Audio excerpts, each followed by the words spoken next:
پیارے دوستو، ایک دودھ بیچنے والے کے ساتھ ایسا کیا معجزہ ہوا کہ وہ بغیر پیسے کے حج کرنے پہنچ گیا۔ پورا واقعہ جاننے کے لیے آپ اس ویڈیو کو آخر تک ضرور دیکھیے گا، اور اگر ابھی تک آپ نے اس ویڈیو کو لائک نہیں کیا تو اس ویڈیو کو لائک کر کے ہمارے چینل کو بھی سبسکرائب ضرور کر لیجئے گا۔ پیارے دوستو، لاہور میں ایک دودھ بیچنے والا نوجوان رہتا تھا جس کے دل میں حج کرنے کی بہت طلب تھی۔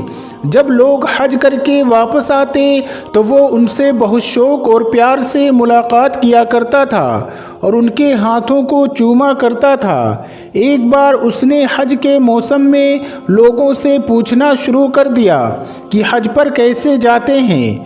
کسی نے اسے بتا دیا حج کے لیے کراچی سے جاتے ہیں اور اس کو اسٹیشن بھی پہنچا دیا۔ اب وہ اسٹیشن پر لوگوں سے پوچھنے لگا، مجھے کراچی جانا ہے، کراچی کیسے جائیں؟ وہ کئی دنوں تک لاہور کے اسٹیشن پر یوں ہی پھرتا رہا۔ ایک بار ٹرین کے کنڈکٹر نے سوچا یہ بیچارہ کئی دنوں سے یوں ہی بھٹک رہا ہے۔ چنانچہ ٹرین کنڈکٹر نے دودھ والے سے کہا، تم میرے ساتھ ٹرین میں بیٹھ جاؤ، میں تمہیں کراچی لے جاتا ہوں۔ اور پھر وہ کراچی پہنچ گیا۔ کراچی ریلوے اسٹیشن پر پہنچ کر اس نے لوگوں سے پوچھنا شروع کر دیا، مجھے حج پر جانا ہے، کیسے جاؤں؟ کسی نے اسے حاجیوں کے کیمپ پر جانے کا راستہ بتا دیا تو وہ حاجیوں کے کیمپ کی طرف چلا گیا۔ وہاں پر بہت سارے حج پر جانے والے لوگ موجود تھے، لیکن اس بیچارے کے پاس نہ ٹکٹ تھا، نہ پاسپورٹ تھا اور نہ ہی پیسے تھے، مگر اس کے دل میں حج کرنے کا جذبہ تھا۔ ایک دن اس کے دل میں یہ خیال آیا کہ جو حاجیوں کا سامان جہاز پر لے جانے والے کلی ہوتے ہیں انہیں جہاز کے اندر جانے کی اجازت ہے۔ چنانچہ اس نے ایک کلی سے دوستی کر لی اور کلی کی وردی پہن کر حاجیوں کا سامان جہاز میں پہنچانے لگا۔ وہ دودھ والا سامان رکھنے کے بہانے جہاز پر آتا جاتا رہا۔ جب سارا سامان ختم ہو گیا تو لوگوں سے نظریں بچا کر وہ جہاز کے اندر کسی کونے میں چھپ گیا۔ وہ اپنے کپڑے پہن کر کلی کی وردی واپس بھجوا دی۔ لوگ اپنے کمروں میں بستر پر آرام سے سوتے رہے اور وہ بیچارہ بیٹھ کر اپنا وقت گزارنے لگا۔ اس نے جہاز پر ایک بندے سے کہا کہ بھائی جب جدہ آئے تو مجھے بتا دینا۔ چنانچہ جب جدہ شہر کی روشنی سامنے نظر آنے لگی تو اس شخص نے اسے بتا دیا کہ وہ دیکھو جدہ آ گیا۔ اس کے بعد وہ دودھ والا نوجوان جہاز کے اوپر چڑھ گیا اور وہاں کھڑے ہو کر سمندر کے اندر چھلانگ لگا دی۔ اسے تو تیرنا بھی نہیں آتا تھا، چنانچہ وہ نیچے گیا تو پھر اوپر ہی نہ آ سکا۔ اس شخص نے دیکھا یہ تو نظر ہی نہیں آ رہا ہے۔ وہ سمجھ گیا کہ شاید بیچارہ ڈوب گیا۔ اس نے سوچا اللہ کو یہی منظور ہوگا۔ اس کے بعد اس شخص نے اپنا حج ادا کیا اور طواف زیارہ کے بعد حرم شریف سے جب وہ باہر نکل رہا تھا تو اس نے دیکھا کہ وہ دودھ والا نوجوان بھی حرم شریف سے باہر نکل رہا ہے۔ اس آدمی نے فوراً دودھ والے سے پوچھا، آپ تو وہی ہیں جنہوں نے سمندر میں چھلانگ لگائی تھی؟ تو وہ کہنے لگا، ہاں میں وہی ہوں۔ اس شخص نے دودھ والے سے پوچھا کہ تمہارے ساتھ بھلا کیا ہوا؟ دودھ والے نے کہا، میرے ساتھ کیا ہوا یہ میں تمہیں آگے جا کر بتاؤں گا۔ چنانچہ وہ آدمی اس دودھ والے نوجوان کے ساتھ چل دیا۔ جب باہر نکلا تو دیکھا ایک بالکل نئی کار کھڑی ہے، ڈرائیور انتظار کر رہا ہے۔ دودھ والا کار کے اندر بیٹھ گیا اور ساتھ ہی اس آدمی کو بھی بٹھا لیا۔ ایک مکان کی طرف وہ دونوں جاتے ہیں۔ مکان کے اندر جا کر ایک جگہ پر اسے بٹھایا اور کہا مہمان کے لیے کھانے پینے کی چیز لے کر آؤ۔ چنانچہ ایک خادم کچھ پھل لے کر آیا۔ اس آدمی نے حیران ہو کر پوچھا، مجھے بتاؤ کہ سارا قصہ کیا ہے؟ تو دودھ والا کہنے لگا قصہ میں تمہیں بعد میں بتاؤں گا، پہلے میری کار دیکھو، یہ میری ہی کار ہے اور یہ مکان بھی میرا ہے۔ اس شخص نے حیرت کے ساتھ پوچھا کہ یہ سب کچھ تمہیں کیسے مل گیا؟ دودھ والے نے کہا یہ تو راز کی بات ہے، لیکن کیونکہ تم میرے بارے میں جانتے ہو اس لیے میں تمہیں بتا دیتا ہوں۔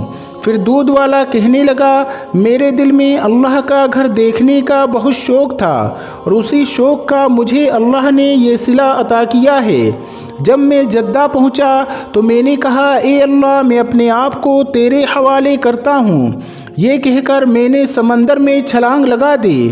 مجھے تیرنا تو نہیں آتا تھا، بس ایسے ہی ہاتھ پاؤں مارتا رہا۔ نتیجہ یہ ہوا کہ لہروں نے مجھے خود ڈھکیل کر کنارے کی طرف کر دیا۔ میرے پیٹ میں اچھا خاصا پانی جا چکا تھا اور میں بے ہوش ہو چکا تھا۔ میں کنارے پر پڑا تھا۔ جب مجھے ہوش آیا تو صبح تہجد کا وقت تھا۔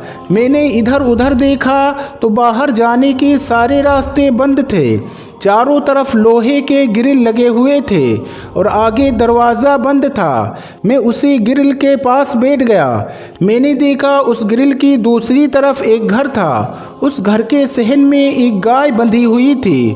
کچھ دیر کے بعد دو آدمی اس گائے کا دودھ نکالنے کے لیے آئے، مگر گائے ان سے مانوس نہیں تھی، جس وجہ سے وہ گائے ان دونوں کے قابو میں نہیں آ رہی تھی اور وہ لوگ دودھ نہیں نکال پا رہے تھے۔ لیکن میرا تو کام یہی تھا۔ جب میں نے یہ منظر دیکھا تو میں نے آواز دے کر اپنی طرف انہیں متوجہ کیا اور اشارے سے کہا کہ اس کا دودھ میں نکال دیتا ہوں۔ وہ لوگ عربی بولتے اور سمجھتے تھے، اس لیے میں نے ان کو اشارے سے ہی بتا دیا کہ اس گائے کا دودھ میں نکال سکتا ہوں۔ اللہ کی شان دیکھیے، جہاں میں بند تھا وہ ایریا سامنے کوٹھی میں رہنے والے سیٹھ کے انڈر میں آتا تھا۔ اس کا ایک بیٹا تھا۔ ڈاکٹر نے اسے ہدایت دی تھی کہ اپنے بیٹے کو گائے کا دودھ پلایا کرو۔ اس نے اسپیشل اپنے بیٹے کے لیے ہی گائے رکھی تھی۔ گائے کے اندر دودھ تو ہوتا تھا مگر وہ نکالنے نہیں دیتی تھی، جس کی وجہ سے وہ سیٹھ اور اس کی بیوی بہت پریشان تھے۔ اب جب میں نے ان سے کہا کہ میں گائے کا دودھ نکال دیتا ہوں تو انہوں نے سیٹھ سے کہا کہ اندر مسافروں میں سے ایک آدمی کہتا ہے کہ میں تمہیں دودھ نکال کر دے دیتا ہوں۔ سیٹھ نے کہا یہ چابی لے جاؤ اور جا کر اسے اپنے ساتھ لے کر آؤ۔ وہ گیٹ کا تالا کھول کر میرے پاس آئے، مجھے سیٹھ کے پاس لے گئے۔ جب میں نے گائے پر پیار سے اپنا ہاتھ پھیرا، اس سے اپنے انداز میں بات کی تو گائے مان گئی اور میں نے نیچے بیٹھ کر انہیں 8 سے 10 لیٹر دودھ نکال کر دے دیا۔ سیٹھ کی بیوی نے دیکھا تو بہت خوش ہوئی اور کہنے لگی آج تو میرا بیٹا سارا دن یہی دودھ پیے گا، اور کہنے لگی اس دودھ والے کو جانے نہیں دینا۔ جب سیٹھ سے ملاقات ہوئی تو اس نے پوچھا آپ کون ہیں اور کہاں سے آئے ہیں؟ میں نے یہ بتایا میں پاکستان سے ہوں اور حج کرنے کے لیے آیا ہوں۔ سیٹھ کہنے لگا ہم تمہیں واپس نہیں جانے دیں گے، تم اچھا دودھ نکالتے ہو، تم ہمارے ساتھ یہیں رہنا۔ میں نے کہا میں دودھ تو نکال دیا کروں گا لیکن مجھے حج بھی کرنا ہے۔ تو وہ کہنے لگے اس بات کی فکر نہ کرو، تمہیں حج ہم کروائیں گے۔ دوسرے دن اس کی بیوی نے اپنے والد کو فون کیا اور ساری بات بتا دی۔ اس کے والد نے 200 گائے بھینسوں کا ایک باڑہ بنایا ہوا تھا۔ چنانچہ جب اس نے یہ بات سنی تو بہت خوش ہوا اور کہنے لگا کہ ہمیں تو خود ایسے بندوں کی ضرورت ہوتی ہے۔ بعد میں انہوں نے سیٹھ کو فون کیا اور کہا اسے میرے پاس بھیج دو۔ چنانچہ سیٹھ نے مجھے اپنی گاڑی میں بٹھایا اور اپنے سسر صاحب کے گھر پہنچا دیا۔ اس کے سسر نے مجھ سے کہا میں تمہیں یہاں رکھنا چاہتا ہوں، تمہارے ذمے یہ کام ہے، تم صبح شام میری گائے بھینسوں کا دودھ نکال دیا کرو۔ جب دودھ نکالنے کا وقت آیا تو میں نے 20 سے 25 گایوں کا دودھ منٹوں میں نکال دیا تو وہ بڑا حیران ہو گیا اور سوچنے لگا بھلا اتنا دودھ بھی نکل سکتا ہے، آج تک اس کا اتنا دودھ نہیں نکلا تھا۔ وہ مجھ سے کہنے لگا کہ تم یہیں رہو، ہم تمہیں حج بھی کروا دیں گے۔ میں نے ان سے کہا کہ مجھے گھر واپس واپس جانا ہے؟ وہ کہنے لگے نہیں تمہیں یہیں رہنا ہے۔ میں نے کہا میرے بیوی بچے تو وہاں ہیں۔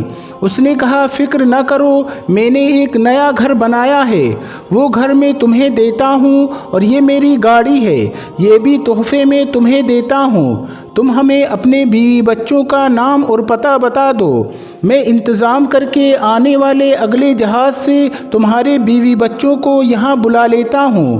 ان کے ساتھ ایک اور حج ادا کر لینا، بلکہ ہر سال حج کرتے رہنا۔ وہ نوجوان کہنے لگا اب ایک ہفتے کے بعد میرے بیوی بچے بھی میرے پاس پہنچ جائیں گے، میں نے حج بھی ادا کر لیا ہے، یہ اللہ کے گھر کو دیکھنے کی برکت ہے۔ اللہ تعالیٰ نے مجھے دنیا کی نعمتیں بھی عطا کر دیں، اب میں یہیں رہوں گا اور اپنے رب کے فضل و کرم سے ہر سال حج بھی ادا کروں گا۔ سبحان اللہ۔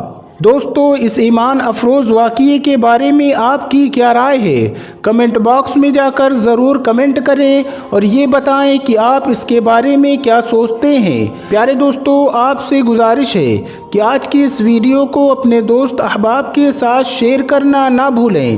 انشاءاللہ ایک نئی ویڈیو کے ساتھ بہت جلد پھر آپ کی خدمت میں حاضر ہوں گے۔ السلام علیکم، اللہ حافظ۔